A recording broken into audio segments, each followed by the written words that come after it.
নমস্কাৰ প্ৰিয় দৰ্শক সংবাদ প্ৰবাহৰ আজিৰ খণ্ডলৈ আপোনালোকক স্বাগতম জনাইছো। বিগত সপ্তাহৰ কেইটামান গুৰুত্বপূৰ্ণ খবৰৰ সৈতে মই নৱজিত ডেকা। আজিৰ সংবাদ প্ৰবাহত আছে উত্তৰ পূৰ্বাঞ্চলৰ বস্ত্ৰ উন্নয়ন আঁচনিৰ অধীনত চলি থকা ৰেচম শিল্পৰ উন্নয়ন প্ৰকল্পসমূহৰ পৰ্যালোচনা বৈঠক, চৰকাৰী কাৰ্যালয়ৰ বিষয়া কৰ্মচাৰীৰ নিৰীক্ষণ সজাগতা সপ্তাহ উপলক্ষে শপত বাক্য পাঠ, তিনিচুকীয়া জিলাৰ বাৰেকুৰিত বিশ্ব হলৌ দিৱস উদযাপন আৰু ৬৭ সংখ্যক ৰাষ্ট্ৰীয় চলচ্চিত্ৰ বঁটা প্ৰদান, চন্দ্ৰমোদয় পৰিচালিত ৰণুৱালৈ শ্ৰেষ্ঠ অসমীয়া ভাষাৰ ছবিৰ ৰজত কমল বঁটা। প্ৰিয় দৰ্শক, কোকৰাঝাৰৰ আদাবাৰীত থকা বড়োলেণ্ড ৰেচম উদ্যানত উত্তৰ পূৰ্বাঞ্চলৰ বস্ত্ৰ উন্নয়ন আঁচনিৰ অধীনত চলি থকা ৰেচম প্ৰকল্পসমূহৰ এখন পৰ্যালোচনা বৈঠক অনুষ্ঠিত হয় আৰু এই পৰ্যালোচনা বৈঠকত প্ৰতিনিধিত্ব কৰে কেন্দ্ৰীয় বস্ত্ৰ মন্ত্ৰালয়ৰ যুটীয়া সচিব সঞ্জয় চাৰণে। বিগত সপ্তাহত কোকৰাঝাৰৰ আদাবাৰীত থকা বড়োলেণ্ড ৰেচম উদ্যানত উত্তৰ পূৰ্বাঞ্চলৰ বস্ত্ৰ উন্নয়ন আঁচনিৰ অধীনত চলি থকা ৰেচম শিল্পৰ উন্নয়ন প্ৰকল্পসমূহৰ এখন পৰ্যালোচনা বৈঠক অনুষ্ঠিত হয়। কেন্দ্ৰীয় চৰকাৰৰ বস্ত্ৰ মন্ত্ৰালয়ৰ যুটীয়া সচিব সঞ্জয় চাৰণ আৰু বাংগালুৰুত থকা ৰেচম পৰিষদৰ সদস্য সচিব আৰ ওখান্দিয়াৰ উপস্থিতিত অনুষ্ঠিত এই পৰ্যালোচনা বৈঠকত উত্তৰ পূৰ্বাঞ্চলত অব্যাহত থকা ৰেচম প্ৰকল্পসমূহৰ কাম কাজৰ অগ্ৰগতিৰ বিতং আলোচনা কৰা হয়। পাছত সাংবাদিকৰ আগত কেন্দ্ৰীয় বস্ত্ৰ মন্ত্ৰালয়ৰ যুটীয়া সচিব চাৰণে কয় যে মন্ত্ৰালয়ে অঞ্চলটোত এৰীৰ উন্নয়নত বিশেষ গুৰুত্ব দিছে। তিনিদিনীয়া কাৰ্যসূচীৰে অহা কেন্দ্ৰীয় চৰকাৰৰ জ্যেষ্ঠ বিষয়াৰ দলটোৱে কোকৰাঝাৰ আৰু চিৰাং জিলাৰ এৰী ক্লাষ্টাৰ গাঁও পৰিদৰ্শন কৰে।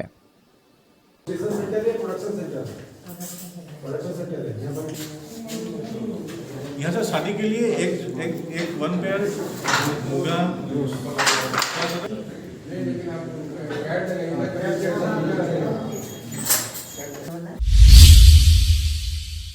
প্ৰিয় দৰ্শক, বিগত সপ্তাহত চৰকাৰী কাৰ্যালয়সমূহত নিৰীক্ষণ সজাগতা সপ্তাহ পালন কৰা হয়। চৰকাৰী কৰ্মচাৰী বিষয়ববীয়াসকলে দুৰ্নীতি ৰোধৰ বাবে শপত বাক্য পাঠ কৰে। সংবাদ প্ৰবাহত এইবাৰ দিব খুজিছো নিৰীক্ষণ সজাগতা সপ্তাহৰ কিছু খবৰ। বিগত সপ্তাহৰ ২৪ অক্টোবৰৰ পৰা আৰম্ভ হয় নিৰীক্ষণ সজাগতা সপ্তাহ ২০২১। নিৰীক্ষণ সজাগতা সপ্তাহৰ লগত সংগতি ৰাখি অসম সচিবালয়ৰ বিষয়া কৰ্মচাৰীসকলে মঙলবাৰে দুৰ্নীতি নিবাৰণৰ শপত বাক্য পাঠ কৰে। অতিৰিক্ত মুখ্য সচিব পৱন বৰঠাকুৰে কৰ্মচাৰীসকলক শপত বাক্য পাঠ কৰোৱায়। অনুষ্ঠানত গৃহ বিভাগৰ আয়ুক্ত সচিব এম.এছ. মণিবন্ধনেও অংশগ্ৰহণ কৰে। উল্লেখযোগ্য যে চৰকাৰী বেচৰকাৰী অনুষ্ঠান আৰু নাগৰিকক দুৰ্নীতিৰ বিৰুদ্ধে সজাগ কৰি এখন উন্নত দেশ গঢ়াৰ বাবে উৎসাহিত কৰিবলৈ প্ৰতিবছৰে অক্টোবৰ মাহৰ শেষ সপ্তাহটোত এই সজাগতা সপ্তাহ অনুষ্ঠিত কৰা হয়। কৰাপশ্যনৰ এগেইনষ্ট ভিজিলেন্স এৱাৰনেছ উইক পতা হৈছে। এইটো এটা অতি গুৰুত্বপূৰ্ণ বিষয় যে আমাৰ চৰকাৰী ব্যৱস্থাটো যাতে এটা সজাগতা থাকে আৰু তাৰ দ্বাৰা যাতে কৰাপশ্যন দুৰ্নীতিটো ৰোধ হৈ কমি থাকিব পাৰে। এই বিষয়ে আমি সকলো কৰ্মচাৰীসকল বিষয়াসকল আৰু ইয়ালৈ আহি যিবিলাকে সুবিধা লয় ৰাইজৰ সকলোৱে সজাগ থাকিব লাগিব। গুৱাহাটী দূৰদৰ্শন কেন্দ্ৰৰ বিষয়া কৰ্মচাৰীসকলেও নিৰীক্ষণ সজাগতা সপ্তাহ ২০২১ উপলক্ষে দুৰ্নীতি নিবাৰণৰ হকে শপত বাক্য পাঠ কৰে। গুৱাহাটী দূৰদৰ্শন কেন্দ্ৰৰ উপ সঞ্চালক প্ৰধান এছ নটৰাজনে বিষয়া কৰ্মচাৰীসকলক শপত বাক্য পাঠ কৰোৱায়। Every citizen should be vigilant and commit to highest standard of honesty and integrity at all times. All of you may be aware that you are taking pledge today. In every walk of our life, we should be very honest, not only in office, even in our personal life. And we have to educate this honesty to our next generation also. This is what government wanted. In future, everything should be transparent, honesty, and our integrity should be always to the highest level as far as the public servants are concerned. In this regard, we will take a pledge as per the direction of CVC and the Government of India. নিৰীক্ষণ সজাগতা সপ্তাহৰ লগত সংগতি ৰাখি মঙলবাৰে কাৰ্বি আংলং জিলা আৰক্ষীৰ উদ্যোগত ডিফুত এক মিনি মাৰাথন দৌৰৰ আয়োজন কৰা হয়। ডিফু পুলিচ ৰিজাৰ্ভৰ পৰা উলিওৱা এই মিনি মাৰাথন দৌৰ মুকলি কৰে জিলা আৰক্ষী অধীক্ষক পুষ্পৰাজ সিং। এই দৌৰত আৰক্ষী গাঁওৰক্ষী বাহিনীৰ লগতে ভালেসংখ্যক পুৰুষ মহিলা যুৱক যুৱতীয়ে অংশগ্ৰহণ কৰে। We are organizing a mini marathon in Karbi Anglong. Participants are mainly police personnel, VDPs and public. The whole idea is to spread awareness about vigilance and then a contribution by police forces, various police forces, state and CAPF. Power grid কৰ্পোৰেশ্যনৰ গুৱাহাটীকে ধৰি উত্তৰ পূৰ্বাঞ্চলীয় ক্ষেত্ৰীয় কাৰ্যালয়তো পালন কৰা হয় নিৰীক্ষণ সজাগতা সপ্তাহ। এই নিৰীক্ষণ সজাগতা সপ্তাহত শপতবাক্য পাঠ কৰোৱাই পাৱাৰ গ্ৰীডৰ মহাপ্ৰবন্ধক দীপ্তি বসুমতাৰী, উপ মহাপ্ৰবন্ধক বলবীৰ সিং আৰু পৰিচালন সঞ্চালক নিবেন শ্ৰীবাস্তৱে। অনুষ্ঠানত মুখ্য অতিথি অৱসৰপ্ৰাপ্ত আৰক্ষী সঞ্চালক প্ৰধান উমেশ কুমাৰে দুৰ্নীতি নিবাৰণৰ ক্ষেত্ৰত ভাৰতীয় আইনে এক গুৰুত্বপূৰ্ণ ভূমিকা পালন কৰি আহিছে তথা জনসাধাৰণ আৰু প্ৰতিষ্ঠানসমূহেও সেই ক্ষেত্ৰত সহযোগিতা কৰি অহাৰ কথাও উল্লেখ কৰে। Vigilance is basically, as I understand, is watchfulness, alertness. We all are vigilant. Like when we suppose we are having a property, we are having a house, we are having a flat. So we are very vigilant that nobody from outside comes and steals something from within your house. For that also you put some device also, maybe you are putting some camera, you are engaging some security guard and all. You are always aware that दरवाजा जो है वो बंद रहना चाहिए, खुला ताकि वो ना लगे ये ऐसे. So all these measures you are taking just to keep your house secure from, in this when I am saying about the household property and all. কোকৰাঝাৰস্থিত ৰাষ্ট্ৰীয় তাপবিদ্যুৎ কেন্দ্ৰ বঙাইগাঁৱতো নিৰীক্ষণ সজাগতা সপ্তাহ পালন কৰা হয়। এই নিৰীক্ষণ সজাগতা সপ্তাহৰ শপতবাক্য পাঠ কৰোৱাই NTPC বঙাইগাঁৱৰ কাৰ্যবাহী সঞ্চালক সুব্ৰত মণ্ডল আৰু মুখ্য নিৰীক্ষণ বিষয়া উজ্জ্বল চৰকাৰে। Neither take nor offer bribe to perform all tasks in an honest and transparent manner and be accountable to all my actions. প্ৰিয় দৰ্শক, বিশ্বৰ বিলুপ্তপ্ৰায় প্ৰাণীসমূহৰ ভিতৰত হলবান্দৰো অন্যতম। কিন্তু সুখৰ খবৰ যে অসমত হলবান্দৰৰ অস্তিত্ব এতিয়াও আছে। বিগত সপ্তাহৰ 24 অক্টোবৰ তাৰিখে বিশ্বত পালন কৰা হয় বিশ্ব হলৌ দিৱস। আৰু তিনিচুকীয়া জিলাৰ হলবান্দৰ উদ্যান খ্যাত বাৰেকুৰিত থকা এই হলবান্দৰ উদ্যানত পালন কৰা হয় বিশ্ব হলৌ দিৱস।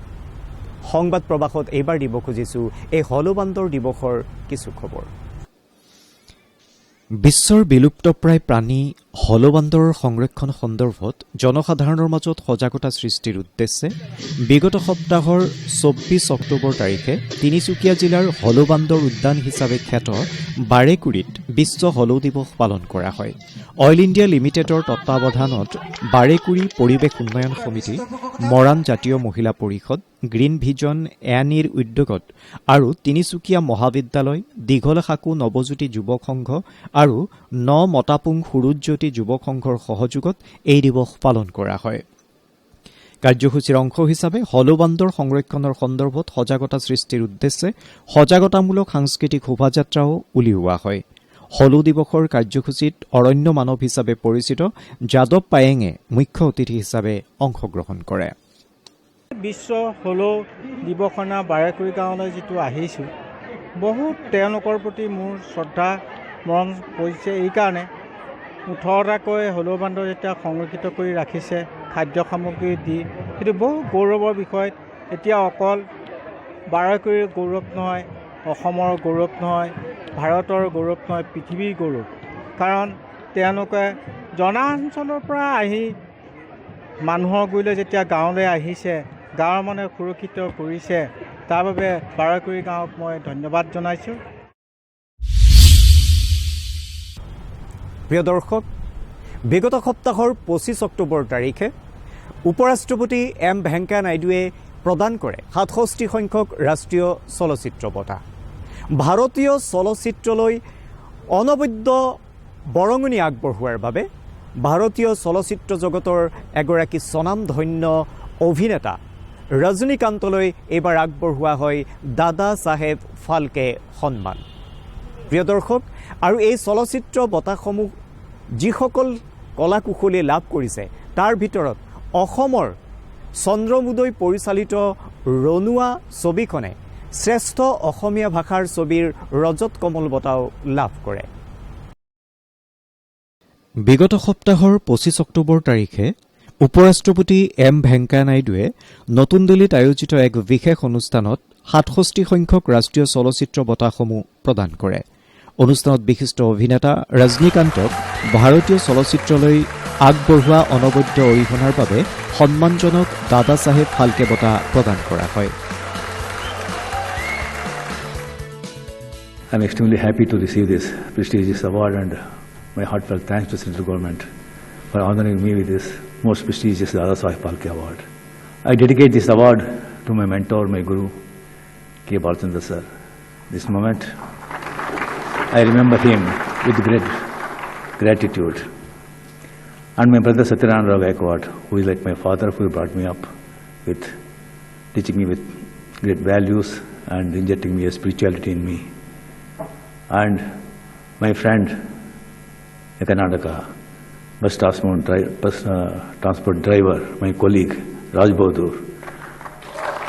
মালায়ালাম চলচ্চিত্ৰ মাৰাক্কাৰ আৰাবিক্কা দিলিন্তে সিমহামলৈ শ্ৰেষ্ঠ কাহিনী চিত্ৰ বঁটা প্ৰদান কৰা হয় হিন্দী চলচ্চিত্ৰ 72 হুৰেৰ বাবে সঞ্জয় পুৰণ সিং চৌহানক শ্ৰেষ্ঠ নিৰ্দেশকৰ বঁটা প্ৰদান কৰা হয় আনহাতে অভিনেতা মনোজ বাজপেয়ীক শ্ৰেষ্ঠ অভিনেতা আৰু কংগনা ৰানাৱটক শ্ৰেষ্ঠ অভিনেত্ৰীৰ বঁটা প্ৰদান কৰা হয়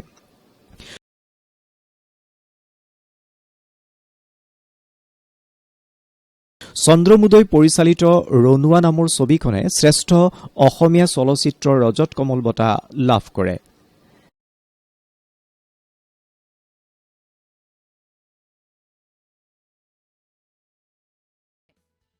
भारतीय फिल्म उद्योग ने विभिन्न भाषाओं में अपनी पहचान बनाई है चाहे वो भोजपुरी फिल्म हो या तमिल या फिर ओडिया या असमी फिल्म हो अन्य भाषाओं में भी उल्लेखनीय फिल्में बन रही है भाषाओं के विभिन्नता के बावजूद सिनेमा की अपनी ही अलग भाषा होती है जो क्षेत्रीय या सांप्रदायिक सीमाओं से ऊपर है अलग भाषा अलग वेश फिर भी अपना एक देश विविधता में एकता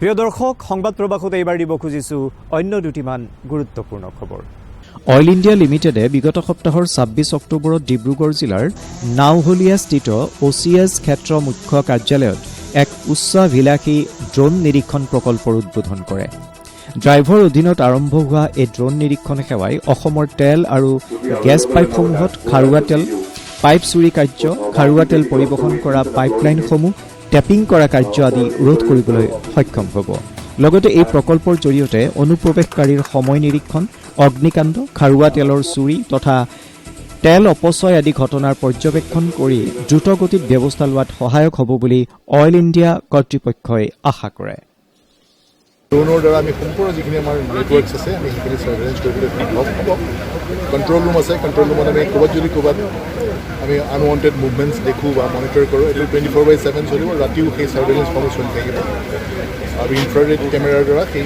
পিকচাৰবিলাক লোৱা হ'ব গতিকে মই ভাবোঁ যে এইটো এটা খুব অইল ইণ্ডিয়াৰ কাৰণে এটা ডাঙৰ দৃঢ় পদক্ষেপ আৰু অনাগত ভৱিষ্যতৰ বিষয়ে আৰু কিছুমান এক্টিভিটি আমি প্লেন কৰি থৈছোঁ এইবিলাক আমি সম্পূৰ্ণ ডিজিটেলাইজেশ্যনৰ আকাৰত আমি লোৱা হ'ব অসমৰ লোকনাট্য ধ্ৰুপদী নাট আৰু আধুনিক নাটকৰ বিজ্ঞানসন্মত সংৰক্ষণৰ বাবে শ্ৰীমন্ত শংকৰদেৱ কলাক্ষেত্ৰ সমাজে বিশেষ পদক্ষেপ গ্ৰহণ কৰিছে এই পদক্ষেপৰ অংশ হিচাপে কলাক্ষেত্ৰত নাট অসমৰ নাট্যকলা সংৰক্ষণাগাৰ স্থাপনৰ বাবে ব্যৱস্থা লোৱা হৈছে মহাপুৰুষ শ্ৰীমন্ত শংকৰদেৱৰ চিহ্নযাত্ৰাৰ পৰা আধুনিক যুগৰ নাটক নাট্যানুষ্ঠান মঞ্চ আৰু নাট্যশিল্পীৰ সকলো তথ্য সংৰক্ষণ কৰি নতুন প্ৰজন্মৰ বাবে অসমীয়া ঐশ্বৰ্যশালী নাট্য পৰম্পৰাক পৰিচয় কৰি দিয়াৰ বাবে এই পদক্ষেপ গ্ৰহণ কৰা হৈছে তথ্য সংগ্ৰহৰ বাবে 12টা মণ্ডলত ভাগ কৰি শ্ৰীমন্ত শংকৰদেৱ কলাক্ষেত্ৰ সমাজে ৰাজ্যজুৰি আৰম্ভ কৰা অভিযানৰ অংশ হিচাপে বিগত সপ্তাহৰ 24 অক্টোবৰত তেজপুৰৰ বান থিয়েটাৰত তৃতীয়খন মাণ্ডলিক পৰ্যালোচনা সভা অনুষ্ঠিত হয়। এই সভাত শোণিতপুৰৰ উপায়ুক্ত ভূপেশ চন্দ্ৰ দাস, শ্ৰীমন্ত শংকৰদেৱ কলাক্ষেত্ৰ সমাজৰ উপদেষ্টা প্ৰাঞ্জল শইকীয়া, নাট্যকলা সংৰক্ষণাগাৰ প্ৰকল্প সঞ্চালক অবিনাশ শৰ্মাৰ উপৰিও বান থিয়েটাৰৰ সভাপতি বংকিম শৰ্মা, নাট্যকাৰ ঐশ্বৰ্য কাকতি, কলাগুৰু বিষ্ণুপ্ৰসাদ ৰাভাৰ পুত্ৰ হেমৰাজ ৰাভা প্ৰমুখ্যে তেজপুৰৰ কেইবাগৰাকীও নাট্যশিল্পী, কলা কুশলী আদিয়ে অংশগ্ৰহণ কৰে। সভাত নাট্যশিল্পী জিতুমণি দেৱ চৌধুৰী আৰু পংকজ বৰুৱাক আহ্বায়ক হিচাপে লৈ 7জনীয়া তেজপুৰ মণ্ডল সমিতিখন গঠন কৰা হয়।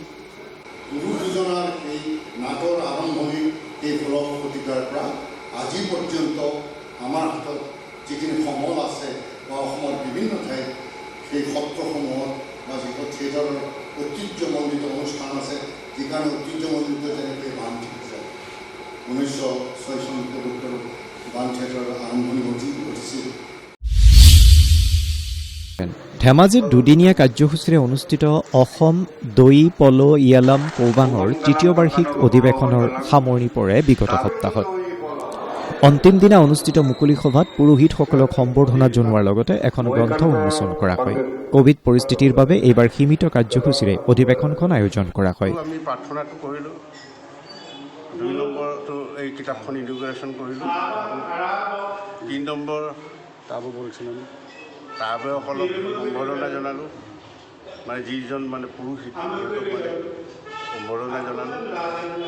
এনেই অসমত আপোনালোকৰ কিমানমান দৈনী পল ইয়ালামৰ গাংগ্ৰিং আছে বুলি আপুনি জানে? মানে এনে কমিটি হিচাপে আছে 115, কিন্তু গাংগ্ৰিং হিচাপে আছে আমাৰ 85, মানে নামঘৰ। গাংগ্ৰিং মানে নামঘৰ আৰু এনে।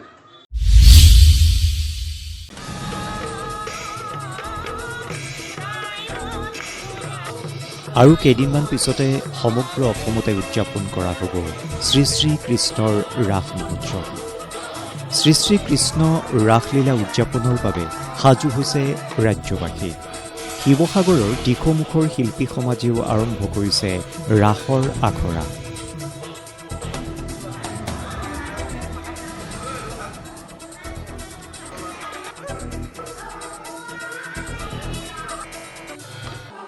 গত বৰ্ষৰ কৰোণাকালীন সময়ৰ কাৰণে বিভিন্ন সমস্যাৰ মাজত আমি শ্ৰী শ্ৰীকৃষ্ণৰ ৰাসলীলা মহোৎসৱ ভাবি উদযাপন কৰিব নোৱাৰিলোঁ। তথাপিও এইবাৰ ৰাইজৰ পৰামৰ্শ, উৎসাহ আৰু অনুপ্ৰেৰণাৰ বলত এইবাৰ আমি দিখৌমুখ মিলিত শিল্পী সমাজৰ ৰাসলীলা ভাগি আগত 18-19 নৱেম্বৰ তাৰিখে দুদিনীয়া কাৰ্যসূচীৰে বৰ্ণাঢ্য সাংস্কৃতিক অনুষ্ঠানৰ লগতে এই ৰাসলীলা ভাগি আমি উদযাপন কৰিবলৈ আগবাঢ়িছোঁ। উদযাপনৰ সময়ছোৱাত আমি বিভিন্ন উৎসৰ ব্যক্তিৰ লগত যোগাযোগ কৰি প্ৰতিটো দিশ যাতে আমাৰ উৎকৰ্ষ মানদণ্ডৰ হয় তাৰ বাবে আমি গুৰুত্ব আৰোপ কৰিছোঁ। সংবাদ প্ৰবাসত এইবাৰ দিব খুজিছোঁ খেলৰ খবৰ। অসমৰ দুটি ঠাইৰ দুখন খেলৰ খবৰ। বিগত সপ্তাহত ওদালগুৰি জিলাৰ ভেৰগাঁও মহকুমাৰ পুৰণি ভেৰগাঁও জনতা সংঘৰ উদ্যোগত দ্বিতীয় ভেৰগাঁও নৈশ ফুটবল চেম্পিয়নশ্বিপ অনুষ্ঠিত হৈছিল। জনপ্ৰিয় কণ্ঠশিল্পী জুবিন গাৰ্গে খেলখন আনুষ্ঠানিকভাৱে উদ্বোধন কৰি কয় যে ৰাজ্যত ভাল ফুটবল একাডেমি গঢ়ি তোলাৰ প্ৰয়োজন আছে। উদ্বোধনীৰ সময়ত অভিনেতা পবিত্ৰ ৰাভা আৰু বিপুল ৰাভা, অসম ফুটবল সন্থাৰ উপসভাপতি লক্ষীৰাম বড়োকে ধৰি কেইবাগৰাকীও বিশিষ্ট ব্যক্তি উপস্থিত আছিল। খাগ্ৰাবাৰী ফুটবল ক্লাব আৰু গোৰেশ্বৰ ফুটবল ক্লাবৰ মাজত অনুষ্ঠিত উদ্বোধনী খেলখন ট্ৰাইবেকাৰৰ সহায়ত খাগ্ৰাবাৰী দল বিজয়ী হয়।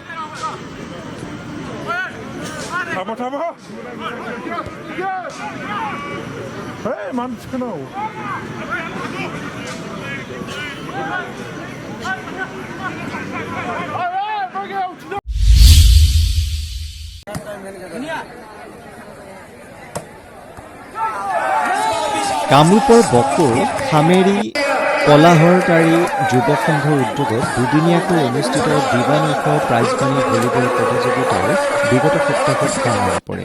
ৰাজ্যৰ বিভিন্ন প্ৰান্তৰ 10টা ভলীবল দলে অংশগ্ৰহণ কৰা এই প্ৰতিযোগিতাত অসম ৰাজ্যিক বিদ্যুৎ পৰিষদ ভলীবল দলে ছয়গাঁৱৰ CBW ভলীবল দলক 2-1 ব্যৱধানত পৰাজিত কৰি চূড়ান্ত বিজয়ী হয়।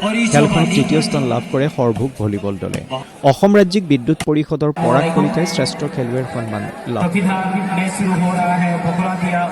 पहुंच गई है एससीबी इस बार फंस कर दिया है शॉट अच्छा शॉट क्या हुआ कर उठा दिया है क्या करेगा लेकिन फाल भी अच्छा नहीं फाल शॉट दियो তোমার বাচ্চাকে ले लो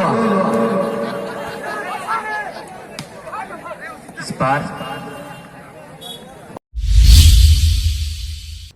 প্ৰিয় দৰ্শক এয়াই আছিল সংবাদ প্ৰবাহৰ আজিৰ খণ্ডৰ খবৰ পৰৱৰ্তী সপ্তাহত আৰু কেইটামান গুৰুত্বপূৰ্ণ খবৰৰ সৈতে মই নৱজিত ডেকা আপোনালোকৰ সন্মুখত পুনৰ উপস্থিত হ'ম আপোনালোকে চাবলৈ নাপাহৰিব সংবাদ প্ৰবাহ ডিডি অসমৰ অনুষ্ঠান সম্প্ৰচাৰিত হৈ প্ৰতি শনিবাৰে পুৱা 9:30 বজাত তেতিয়ালৈ বিদায় লৈছোঁ নমস্কাৰ